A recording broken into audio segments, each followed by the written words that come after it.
जय हिंद साथियों। हमारे देश भारत की गंगा नदी सिर्फ एक नदी नहीं है बल्कि करोड़ों लोगों की आस्था, संस्कृति और सभ्यता की भी धरोहर है, जिसमें केवल जल नहीं बल्कि करोड़ों लोगों की आस्था भी बहती है। लेकिन सवाल यह है कि क्या आज भी गंगा उतनी ही पवित्र है जितने कि हमारे शास्त्रों और वेदों पुराणों में वर्णित है। हम जानेंगे गंगा का इतिहास, उसका वैदिक, पौराणिक और वैज्ञानिक उद्गम, और साथ ही में बात करेंगे कुछ चौंका देने वाली रिपोर्ट्स की, जिसको सुनने के बाद आप भी हैरान हो जाएंगे।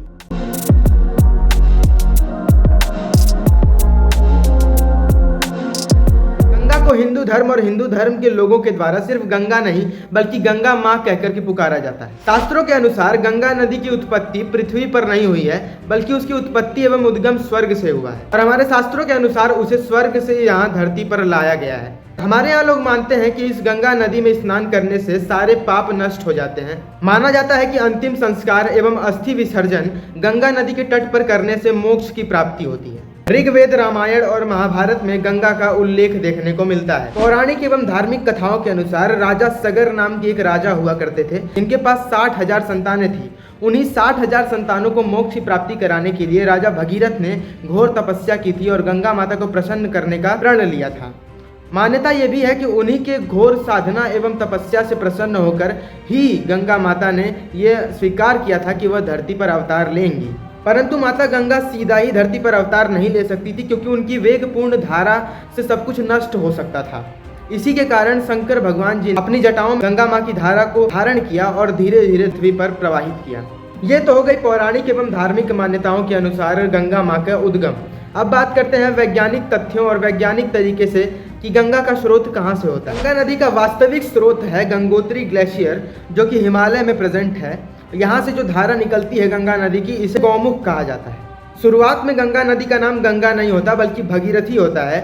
आगे चल के देवप्रयाग में अलकनंदा नदी के साथ मिलने के बाद इसे अपना ये नाम मिलता है, जिसे आज हम गंगा जानते हैं। गंगा लगभग 2500 किलोमीटर की यात्रा तय करके बंगाल की खाड़ी में जाकर के मिलती है। गंगा के किनारे ही प्राचीन सभ्यताएं विकसित हुई, जैसे कि प्रयागराज, बनारस और हरिद्वार जैसे जो तीर्थ स्थल हैं, ये भी गंगा नदी के तट पर ही मौजूद है। गंगा केवल धार्मिक नहीं अपितु कृषि क्षेत्र, जल आपूर्ति और अर्थव्यवस्था का भी एक आधार है। धार्मिक और वैज्ञानिक दृष्टिकोण, इसके स्रोत के बारे में और उद्गम के बारे में हमने समझ लिया। अब आइए बात करते हैं उस क्षेत्र की जिसने हमें सोचने पर मजबूर कर दिया कि क्या गंगा सच में पवित्र है। सेंट्रल पॉल्यूशन कंट्रोल बोर्ड, जो कि समय समय पर गंगा नदी के जल की पवित्रता के बारे में रिपोर्ट जारी करता रहता है, उसकी एक रिसेंटली में आई रिपोर्ट ने सबको चौंका करके रख दिया। उसकी जारी की गई रिपोर्ट के अनुसार गंगा नदी के जल में फीकल कॉलीफॉर्म बैक्टीरिया का स्तर सुरक्षित मापन से बहुत ही ज्यादा ऊपर पाया गया। इन लोगों को भी ये नहीं पता कि फीकल कॉलीफॉर्म बैक्टीरिया होता क्या है। तो faecal coliform bacteria human waste and animal waste के अंदर पाया जाता है। रेमी वेड, जो कि रिवर मॉन्स्टर्स नाम के शो के मुख्य किरदार हैं, वो जो कि अलग अलग नदियों को कवर करते हैं और उसमें जो मॉन्स्टर्स हैं, उसमें जो भी जीव जंतु हैं, उनके ऊपर स्टडी करने का काम करते हैं। इन्होंने ये सोचा कि भारत में भी चले और गंगा नदी के भी जीवों के ऊपर स्टडी किया जाए। परंतु उनका ये सिद्धांत है कि वो जब भी किसी नदी में घुसते हैं या फिर तैरने की सोचते हैं, तो वो पहले उसका टेस्ट करते हैं, उसके पानी का, कि क्या वो पानी उपयोग में लेने लायक और उसमें तैरने लायक पानी है कि नहीं है। और उसी प्रकार उन्होंने गंगा नदी में भी तैरने से पहले उसका टेस्ट किया और रिपोर्ट्स आते ही वो बिना पानी को छुए ही वापस लौट गए। दरअसल जिस फीकल कॉलीफॉर्म बैक्टीरिया का स्तर पीने योग्य पानी में 0 एवं तैरने योग्य पानी में 500 से कम रहना चाहिए, उसकी जो मात्रा है, उसकी जो वैल्यू है, वो गंगा नदी में 82,000 से भी ज़्यादा थी। यानी कि गंगा नदी के पानी के हर एक बूंद में बहुत ढेर सारे ह्यूमन वेस्ट के पार्टिकल्स हैं। और ये बड़े बड़े आयोजन जैसे कि कुंभ मेले के दौरान तो और भी ज़्यादा बढ़ जाता होगा। इसके पानी में स्नान करने से आपको skin infection, bacterial infection, fungal infection, पेट से जुड़ी हुई समस्याएं, डायरिया और टाइफाइड तक भी बड़ी बीमारियां हो सकती हैं। परंपरागत मान्यता ये है कि सालों साल रखा हुआ गंगा जल कभी खराब नहीं होता है।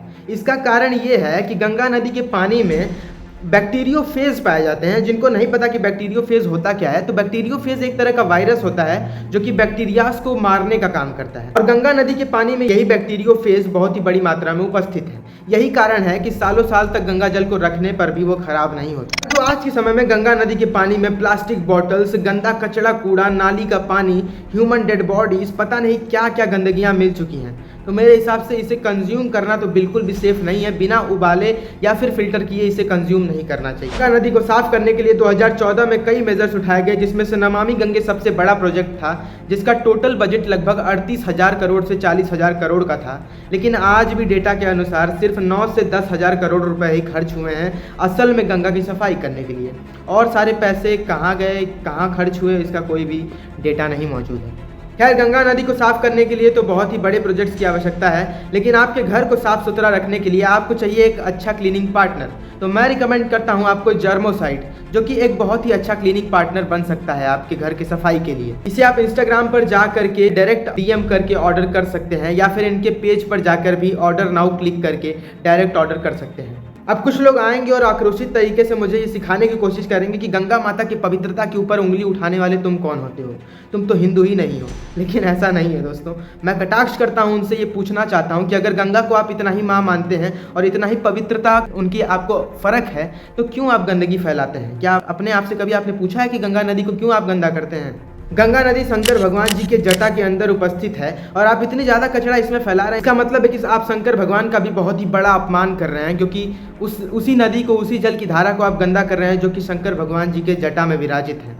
तो कृपया करके ये डिसाइड करने से पहले कि मैं हिंदू हूँ या नहीं हूँ, मैं हिंदुत्ववादी हूँ या नहीं हूँ, आप ये डिसाइड करिए कि आप हैं कि नहीं है। असल मायने में अपने अंदर झांक करके देखिए।